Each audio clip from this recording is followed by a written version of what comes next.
En Suisse, on avait jusqu'en 2008 des conditions fiscales complètement exceptionnelles, mais vraiment exceptionnelles. Ça veut dire qu'en Suisse, on avait ce qu'on appelait l'arrêté Boni. Puis l'arrêté Boni, ça avait été pensé pour attirer des sociétés étrangères, notamment de la production, donc des usines dans des zones économiquement faibles. Ça, c'était la base de l'arrêté Boni. Ça a été appliqué un peu différemment. Ça a été finalement utilisé pour l'arc lémanique notamment, pas uniquement, et pour des headquarters. Donc ça veut dire qu'un headquarter pouvait venir dans l'arc lémanique, notamment le canton de Vaud, et payer 0% d'impôts pendant 10 ans, 0% d'impôts, et ensuite elle allait payer, grâce à la société principale, 6% à vie. Donc on avait vraiment des conditions, mais vraiment exceptionnelles, en comparaison de peut-être plus que 35% d'impôts aux États-Unis, peut-être la même chose en France, en Allemagne. Ça, on a eu jusqu'en 2008. Puis en 2008, on a commencé à perdre cela, puis on est rentré dans une phase de brouillard qui a duré, à mon avis, de 2008 à 2013. Donc, quand moi je suis rentré dans la promotion économique en 2010, il y avait un sentiment de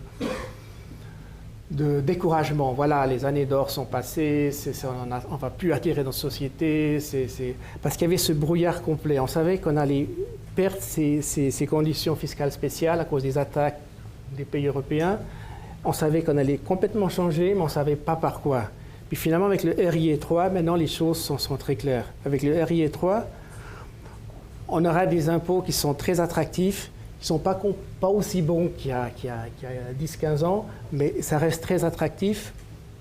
Donc, tout ça pour dire que quand on a commencé la promotion économique, le GGBA en 2010, on s'est dit, voilà, les impôts, c'est fini. On ne peut plus utiliser les impôts pour attirer des sociétés. On va utiliser d'autres choses. Et cette autre chose, c'est, on va voir quels sont nos clusters prioritaires. On a défini 5, mais surtout avec les sous-clusters, ça fait 20. On va les comprendre et puis on va trouver des arguments industriels et plus des arguments fiscaux.